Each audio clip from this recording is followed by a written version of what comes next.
নমস্কার, দেখছেন নিউজ 18 বাংলা। আপনাদের সঙ্গে রয়েছে আমি পায়েল। নিউ টাউনে কেন্দ্রীয় বাহিনীর টহল, গৌরাঙ্গনগর আরআর সাইডে রুট মার্চ আধার সেনার। পঞ্চায়েত ভোটে এলাকাগুলিতে গন্ডগোল হয়, বোমাবাজিরও অভিযোগ উঠেছিল। এবার সেই এলাকাগুলিতেই বাড়তি নজর পুলিশকে নিয়ে টহলদারি কেন্দ্রীয় বাহিনীর।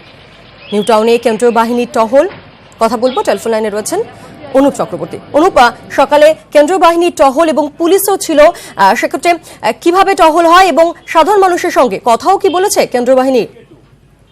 একেবারে সকাল থেকে কিন্তু নিউ টাউনের যাত্রাগাছি যে অঞ্চল, সেই যাত্রাগাছি এলাকা থেকে কেন্দ্রীয় বাহিনী নিউ টাউন থানার পুলিশ সঙ্গে ছিল। বিভিন্ন এলাকাগুলো তারা রুট মার্চ করে, যেমন আরআর সাইড সহ গৌরাঙ্গনগর এবং সুলঙ্গুড়ি, যেসব এলাকায় গত পঞ্চায়েত ভোটে যে ব্যাপক গন্ডগোল হয়েছিল, বোমাবাজির ঘটনা ঘটেছিল, মূলত সেই সব অঞ্চল ভিতরে অলিগলির ভিতরে কিন্তু রুট মার্চ করে কেন্দ্রীয় বাহিনী। এবং যে এলাকার যে লোকজন, যে সাধারণ মানুষজন, তাদের সঙ্গে কিন্তু এক প্রকার কথাবার্তা বলেন।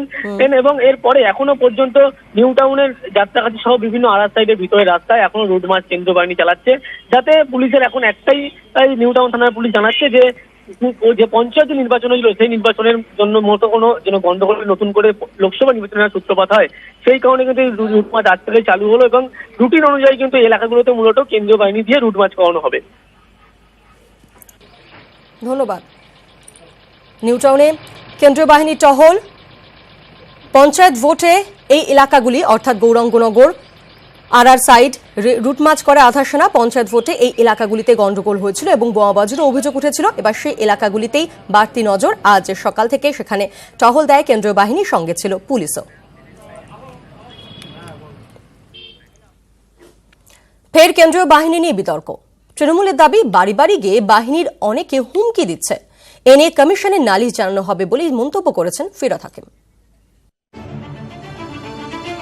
ভোটের দামামা বাজতেই রাজ্যে হাজির কেন্দ্রীয় বাহিনী। নানা কেন্দ্রে চলছে রুট মার্চ, কাঁধে বন্দুক নিয়ে নজরদারিতে ভারী বুট। মানুষ যাতে নিশ্চিন্তে ভোট দিতে যেতে পারেন, সেই আস্থা অর্জনে কেন্দ্রীয় বাহিনী দিয়ে রুট মার্চ শুরু করিয়েছে নির্বাচন কমিশন। কিন্তু অভিযোগ, কেন্দ্রীয় বাহিনীর একাংশ আস্থা অর্জনের নামে বাড়ি বাড়ি গিয়ে শাসাচ্ছেন। उनको बता देना ये एरिया के अंदर किसी को डराएगा नहीं, धमकाएगा नहीं, ठीक है। जो अच्छे लोग हैं अच्छी तरीका से इनको क्या वोट देने दो, ठीक है। अगर गलत काम करेगा तो उसको साथ हमने गलत नमूना में पेश आएंगे, ठीक है। जो अच्छा आदमी है अच्छा आदमी के साथ अच्छा करेंगे, ठीक है। उनको समझा देना, उनको समझा देना, अच्छी तरीका से समझा देना, ठीक है। जो किया है वो किया है, जो अभी तक अगर भरने का कोशिश कर रहे हैं वो दब जाए, ठीक है। ओके, चलिए। কেন্দ্রীয় বাহিনীর আচরণে ঘোর আপত্তি তৃণমূলের। এ নিয়ে তারা নির্বাচন কমিশনের নালিশ জানাবে বলেও হুঁশিয়ারি ফিরহাদ হাকিমের। রুট মার্চ করে বাড়ি বাড়ি গিয়ে সেন্ট্রাল ফোর্স, যেটা আপনাদের টিভিতেই দেখিয়েছে, সেইটা অনুচিত। আমরা পার্থ চ্যাটার্জিকে বলেছি, যিনি নির্বাচন কমিশনার, যে এইটা নিয়ে আপনি প্রোটেস্ট জানান। একটা কমিটমেন্ট নিয়ে যদি সেন্ট্রাল ফোর্স কেউ আসে বা তাদের কমান্ডাররা কেউ আসে, তাহলে এটা ঠিক না। একটু বেশি হয়ে গেছে, যেটাকে বলে না অ্যাভারেজ, মোর দেন অ্যাভারেজ যেটাকে বলে না, সেটা একটু বেশি হয়ে গেছে। এটা এইভাবে বলাটা উচিত হয়নি। মাথায় রাখতে হবে তাদের সাথে কিন্তু লোকাল পুলিশ থাকতে হবে। এর আগে রাজ্যে কেন্দ্রীয় বাহিনী দিয়ে পঞ্চায়েত ভোট করানো নিয়ে কমিশনের সঙ্গে রাজ্য সরকারের সংঘাত চরমে ওঠে, জল গড়ায় সুপ্রিম কোর্ট পর্যন্ত। এবার লোকসভা ভোটের মুখে সেই কেন্দ্রীয় বাহিনীকে ঘিরেই নতুন বিতর্ক। নিউজ 18 বাংলা। বিজেপির প্রার্থী তালিকা প্রকাশ পেছল। পরিকরের প্রয়াণে জেরে কর্মসূচি স্থগিত। আজ বিজেপির সমস্ত কর্মসূচি স্থগিত রাখা হয়েছে। সন্ধ্যায় বাতিল নির্বাচনী কমিটির বৈঠকও। কথা বলবো, টেলিফোন লাইনে রয়েছেন অরূপ দত্ত। অরূপ, প্রার্থী তালিকা আজও প্রকাশ হচ্ছে না এবং পাশাপাশি বেশ কিছু কর্মসূচিও যা যা ছিল আজকে তা স্থগিত রাখা হয়েছে, কি খবর হচ্ছে বিষয়? দেখো, প্রাথমিকভাবে যেটা ঠিক ছিল যে 16, 17, 18 এবং 19 তারিখ এই দিল্লিতে দফায় দফায় যে পার্লামেন্টারি বোর্ড এবং ইলেকশন কমিটি, সেন্ট্রাল ইলেকশন কমিটির বৈঠক হবে এবং সেই বৈঠকে বিষয়টি চূড়ান্ত হবে। এবং রাজ্যের জন্য গতকাল বৈঠকের সময় নির্ধারিত ছিল এবং গতকাল রাতে এক দফা বৈঠক হয়। কিন্তু মনোহর পারিক্কর, গোয়ার মুখ্যমন্ত্রী এবং প্রাক্তন প্রতিরক্ষা মন্ত্রীর মৃত্যুতে আজকে ক্যাবিনেট, সকালে যে ক্যাবিনেট হয়েছিল সেই ক্যাবিনেটে সিদ্ধান্ত হয় যে বিজেপির সমস্ত কর্মসূচি স্থগিত রাখা হচ্ছে। ফলে স্বাভাবিকভাবেই আজকে বিকেলে যে কেন্দ্রীয় নির্বাচনী কমিটির যে বৈঠক, যে পার্লামেন্টারি বোর্ডের মিটিং, সেটা স্থগিত রাখা হয়েছে। ফলে আজকের বিকেলের দিকে যে যোগদান পর্ব এবং যে রাজ্যের জন্য যে আংশিক প্রার্থী তালিকা প্রকাশের যে সম্ভাবনা ছিল সেটা কিন্তু আজকে হচ্ছে না। তাদের জানিয়ে দেওয়া হয়েছে আগামীকাল সেই ঘোষণা হতে পারে। আচ্ছা, ধন্যবাদ তোমাকে।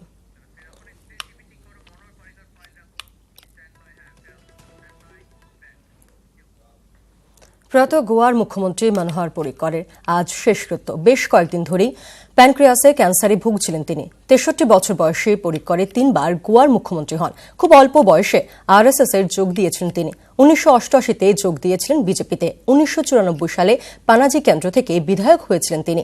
2000 অক্টোবরে প্রথমবার গোয়ার মুখ্যমন্ত্রী পদে বসেছিলেন মনোহর। তিনি গোয়ার প্রথম আইআইটিয়ান যিনি মুখ্যমন্ত্রী হন। 2012 থেকে 2014 পর্যন্ত দ্বিতীয়বার মুখ্যমন্ত্রী ছিলেন তিনি। 2017 মার্চে গোয়ার 10ম মুখ্যমন্ত্রী পদে শপথ নিয়েছিলেন তিনি। তারই মাঝে 2014 সালে রাজ্যসভার সদস্য করা হয়েছিল তাঁকে। অরুণ জেটলিকে সরিয়ে করা হয় তাকে এবং তার কাঁধেই তুলে দেওয়া হয়েছিল প্রতিরক্ষা মন্ত্রকের দায়িত্ব। 2018-এ তার অসুস্থতা ধরা পড়ে। চিকিৎসা চলাকালীনই মুখ্যমন্ত্রীর দায়িত্ব সামলাচ্ছিলেন। রবিবার থেকে তাঁর শারীরিক অবস্থার অবনতি হতে শুরু করে। রবিবার সন্ধ্যায় চিকিৎসকরা তাকে মৃত ঘোষণা করেন।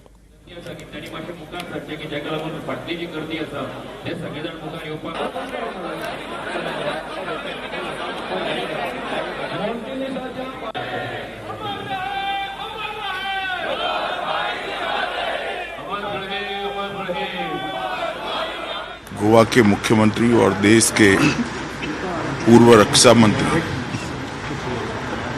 श्री मनोहर पर्रिकर जी हम सबके बीच में नहीं रहे। मनोहर पर्रिकर जी का हम सब के बीच में न रहना न केवल भारतीय जनता पार्टी के लिए, देश के सार्वजनिक जीवन के लिए अपूर्णीय क्षति है।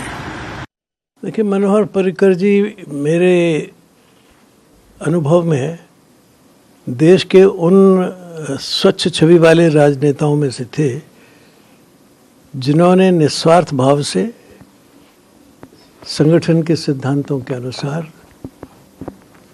देश हित में अपना बहुमूल्य योगदान किया है। सबसे महत्वपूर्ण बात यह है कि वो अंतिम सांस तक देश सेवा में लगे रहे। ये एक अनुकरणीय उदाहरण है और मैं समझता हूँ शायद ही दुनिया में ऐसा कोई एक और उदाहरण होगा कि जिसमें व्यक्ति अंतिम क्षण तक अपने राज्य की सेवा के लिए लगा रहा हो। लंबे समय से जनता के साथ मिलते हुए इन्होंने गोवा राज्य की तरक्की के लिए काम तो किया ही, लेकिन साथ में रक्षा मंत्री जब बने हम दोनों एक ही साथ में हम लोगों ने शपथ ग्रहण किया था। मोदी जी के नेतृत्व में इन्होंने देश की सुरक्षा के लिए बहुत बड़ा योगदान दिया। मनोहर जी राजनीति में एक ऐसे नेता थे जिन्होंने अपना व्यवहार, अपनी कार्य पद्धति सबके सामने एक आदर्शवत कार्यकृति बनाई थी। Parikar was a people's person, and I think at a point in time when BJP was non-existent in the state, Parikar's commitment to that party, especially since he belonged to the Sangh and was extremely committed to the Sangh, allowed him to make sure that BJP has a footprint in Goa. রাজ্যের সব বুথে কেন্দ্রীয় বাহিনী। প্রতি বুথে থাকবেন কেন্দ্রীয় বাহিনীর জওয়ানরা। স্পর্শকাতর বুথে বেশি জওয়ান মোতায়েন, অতি স্পর্শকাতর বুথে অতিরিক্ত বাহিনী। স্পর্শকাতর এলাকায় প্রতি মুহূর্তে টহল দেবে কেন্দ্রীয় বাহিনী। রাজ্যের সব বুথে কেন্দ্রীয় বাহিনী। প্রতি বুথে থাকবেন কেন্দ্রীয় বাহিনীর জওয়ানরা। স্পর্শকাতর বুথে বেশি জওয়ান মোতায়েন করা হবে। অতি স্পর্শকাতর বুথেও অতিরিক্ত বাহিনী থাকবে। স্পর্শকাতর এলাকায় প্রতি মুহূর্তে টহলদারি চালানো হবে। টহল দেবেন কেন্দ্রীয় বাহিনীর জওয়ানরা। 600 থেকে 700 কোম্পানি বাহিনী আসতে পারে।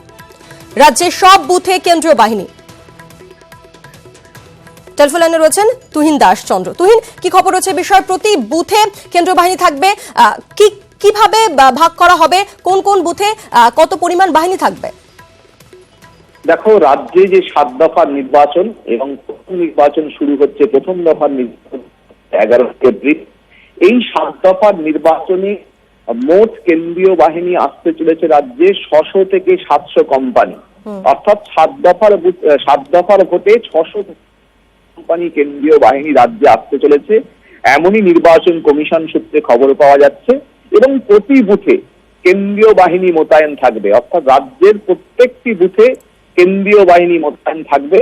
এবং অতি স্পর্শকাতর এবং স্পর্শকাতর বুথ যে তৈরি হবে বা যে তালিকা তৈরি হবে বা চিহ্নিত করা হবে অতি স্পর্শকাতর এবং স্পর্শকাতর বুথ বলে, সেই অতি স্পর্শকাতর এবং স্পর্শকাতর বুথে কিন্তু অতিরিক্ত কেন্দ্রীয় বাহিনী থাকবে, অর্থাৎ প্রতি বুথে কেন্দ্রীয় বাহিনী জওয়ানরা থাকবেন এবং অতি স্পর্শকাতর এবং স্পর্শকাতর বুথে অতিরিক্ত কেন্দ্রীয় বাহিনী মোতায়েন করা হবে।